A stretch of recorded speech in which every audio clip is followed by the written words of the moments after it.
ഒരു മിനിറ്റ് ഏതാ വീഡിയോ ആ നല്ല വരും.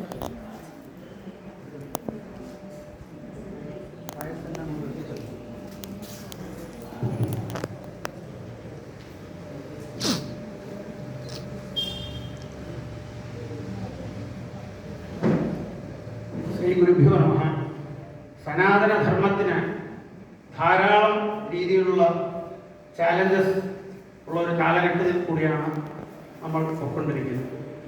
സനാതനധർമ്മം എന്ന് പറഞ്ഞാൽ സദാതനം എന്നുള്ള വാക്കിലാണ് സനാതനം എന്നത്. എപ്പോഴുമുള്ള ധർമ്മം. എന്താണ് എപ്പോഴുമുള്ള ധർമ്മം എന്ന് ചോദിച്ചാൽ സത്യം വദ, ധർമ്മം ചര. സത്യം പറയുക എന്നുള്ളത് എപ്പോഴുമുള്ള ധർമ്മമാണ്. 1000 വർഷത്തിന് മുമ്പും സത്യം വദാണ്, ഇപ്പോ അസത്യം വദാന്ന് മാറൂല. അതാണ് സനാതനം. അപ്പോൾ എന്നും നമ്മൾ അനുഷ്ഠിക്കേണ്ടതായിട്ടുള്ള ചില ധർമ്മങ്ങളുണ്ട്, അതെപ്പോഴും ഉണ്ട്. അഹിംസ, അഹിംസ പരമോ ധർമ്മ. അഹിംസ എന്നുള്ളതും എന്നുമുള്ള ധർമ്മമാണ്. കുറെ ദിവസം കഴിഞ്ഞാൽ ഹിംസയും ധർമ്മമായിട്ട് മാറുകയില്ല. അപ്പൊ ഇതുപോലെ എന്നും പാലിക്കേണ്ടതായിട്ടുള്ള സത്യം, അഹിംസ, ശൗചം, അപരിഗ്രഹം, ഇന്ദ്രിയ നിഗ്രഹം, കൺട്രോൾ ഓഫ് ദി മൈൻഡ്, ഇതെല്ലാം ഏത് കാലത്തും നമുക്ക് ആവശ്യം. അതെല്ലാം സനാതനമാണ്. സൂര്യൻ ഉദിക്കുന്നത് ഉപനിഷത്തിൽ തന്നെ പറയുന്നു, ധർമ്മത്തിനെ പേടിച്ചാണ് സൂര്യൻ കറക്റ്റായിട്ട് ഉദിക്കുകയും അസ്തമിക്കുകയും ചെയ്യുന്നത്. അപ്പൊ ഈ ലോകം നിലനിൽക്കുന്നതിന് കാരണം തന്നെ, ലോകം എന്തുകൊണ്ടാണോ നിലനിൽക്കുന്നത്, എങ്ങനെയാണോ ലോകം ബാലൻസ്ഡ് ആയിട്ട് നിൽക്കുന്നത്, അതിനൊരു പ്രിൻസിപ്പിൾ ഉണ്ട്, ഒരു ധർമ്മമുണ്ട്. അത് ഒരു കാലത്തും മാറിയില്ല.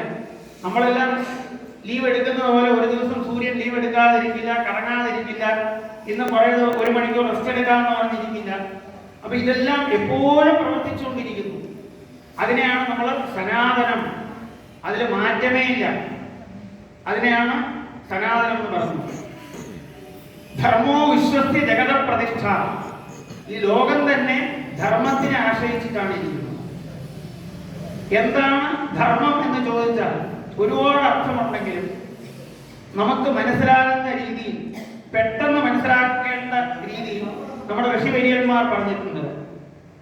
ഏതോ അഭ്യുദയ നിശ്രയ പ്രസിദ്ധി സധർമ്മ. ഏതാണോ നമ്മുടെ ആഗ്രഹങ്ങളിലെല്ലാം സാധിച്ചു തരുന്നത്, അതുമാത്രം പോരാ. ശ്രേയസ് എന്ന് പറഞ്ഞാൽ എവർ ലാസ്റ്റിംഗ് ഹാപ്പിനെസ്. കുറച്ച് ദിവസത്തേക്ക് മാത്രം സന്തോഷവും പിന്നെ ദുഃഖവും എന്നുള്ളതല്ല. ഒരു കുട്ടി ഐസ്ക്രീം കഴിക്കുന്നു, അത് ഇഷ്ടപ്പെടുന്നു, 1 കഴിക്കുന്നു, 2 കഴിക്കുന്നു, 3 കഴിക്കുന്നു, കഴിച്ചുകൊണ്ടേയിരിക്കുന്നു, അതിനപ്പം സന്തോഷം കിട്ടുന്നു. പിന്നെ ഒരാഴ്ച പനി കാരണം, തൊണ്ടവേദന കാരണം അത് സഫർ ചെയ്യുന്നു. അത് ധർമ്മമല്ല. അപ്പോ നമ്മൾ അനുഷ്ഠിക്കുന്നതിന്റെ കൂടി നമുക്ക് സന്തോഷവും സുഖവും കിട്ടുന്നതോടുകൂടി എവർ ലാസ്റ്റിംഗ് ആയിട്ട് കിട്ടണം. അപ്പൊ അതിനെയാണ് ധർമ്മം എന്ന് പറയുന്നത്. അപ്പൊ ധർമ്മത്തിനെ വളരെ നീറ്റായിട്ട്, വളരെ ക്ലിയർ ആയിട്ട്, ക്ലാരിറ്റി ആയിട്ട് ഡിഫൈൻ ചെയ്തിട്ടുണ്ട്. കുറച്ച് ദിവസം സുഖവും പിന്നെ എല്ലാം ദുഃഖവുമാണെങ്കിൽ അത് ധർമ്മം എന്ന് പറയാൻ പറ്റില്ല. അത് കുട്ടി ഐസ്ക്രീം കഴിക്കുന്നതാണ്. ഇപ്പൊ എവർ ലാസ്റ്റിംഗ് ഹാപ്പിനെസ്, അതിനെയാണ് ശ്രേയസ് എന്ന് പറയുന്നത്. അതുകൊണ്ടാണ് ധർമാർത്ഥ കാമമോക്ഷം. മോക്ഷം എന്ന് പറഞ്ഞാൽ ആത്യന്തിക ദുഃഖ നിവൃത്തി. പെർമനന്റ് ആയിട്ട് ദുഃഖത്തിൽ നിന്ന് പുറത്തു വരുന്നതാണ് മോക്ഷം എന്ന് പറയുന്നത്. അതിനു വേണ്ടിയിട്ടാണ് ഈ സനാതന ധർമ്മത്തിലുള്ള എല്ലാ അനുഷ്ഠാനങ്ങളും. അതിനു വേണ്ടിയിട്ടാണ്, ലോകത്തിന്റെ നന്മയ്ക്ക് വേണ്ടി. ലോകത്തുള്ള ശന്നോ അത്തു ദിപദേ ചതുഷ്പദേ, ദിപാത്തുക്കൾ മാത്രമൊന്നുമില്ല, ചാതുർവർണ്ണയത്തിനും മേലില് എല്ലാ പക്ഷി മൃഗാദികളുടെയും സന്തോഷത്തിനും സുഖത്തിനും വേണ്ടി ഈ വേദം പറയുന്നു. പക്ഷികൾ എത്രയുണ്ട്, മൃഗങ്ങൾ എത്രയുണ്ട്, ഇതെല്ലാം വേദം പറയുന്നുണ്ട്. നമ്മുടെ ബുദ്ധി കൊണ്ട് ഒരിക്കലും അനലൈസ് ചെയ്യാൻ പറ്റാത്ത കാര്യങ്ങളാണ് വേദം പറയുന്നത്.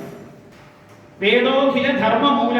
ധർമ്മത്തിന്റെ മൂലം, ധർമ്മം എന്താണെന്ന് അറിയണമെങ്കിൽ വേദത്തിൽ കൂടി മാത്രമേ പറ്റുള്ളൂ. കാര്യം ലോകം സഭൂരി ദിവ്യാഹരത്, ഭൂ എന്നുള്ള ശബ്ദത്തിൽ നിന്ന് ഭൂമി വന്നു. സഭുവരി ദിവ്യാഹരത്, ഭുവ എന്നുള്ള ശബ്ദത്തിൽ നിന്ന് അന്തരീക്ഷം വന്നു.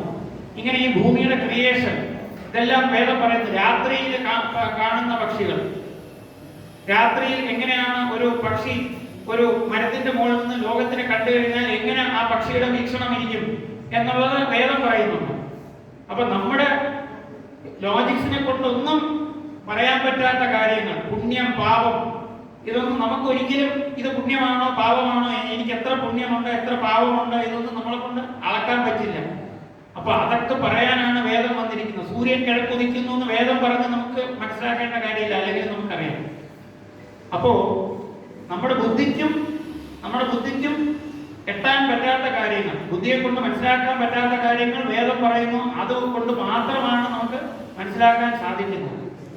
പ്രത്യക്ഷേണ അനിമിത്യാവ എസ്തുപായോന ബുദ്ധ്യതേ ഏനം വിദന്തി വേദേന തസ്മാത് വേദസ്യ വേദത. പല രീതിയിലുള്ള ലോജിക്സ്, പ്രത്യക്ഷ പ്രമാണം, അനുമാന പ്രമാണം, ഉപമാന പ്രമാണം, അർത്ഥാപത്തി, അനുപലബ്ധി, ഇങ്ങനെ ഒരുപാട് ലോജിക്സിനെ കുറിച്ച് വേദം തന്നെ പറയുന്നുണ്ട്. ഇതുകൊണ്ടൊന്നും അറിയാൻ പറ്റാത്ത കാര്യം നിനക്ക് പറഞ്ഞു തരാനായിട്ട് ഞാൻ വന്നിരിക്കുന്നു, വേണമെങ്കിൽ മനസ്സിലാക്കുക. മാത്രമല്ല നിന്റെ അഭ്യുദയത്തിന് വേണ്ടി, ലോകത്തിലുള്ള സകല ജീവജാലങ്ങളുടെ അഭ്യുദയത്തിന്, അതിനകത്ത് ജാതി മതം ഒന്നുമില്ല.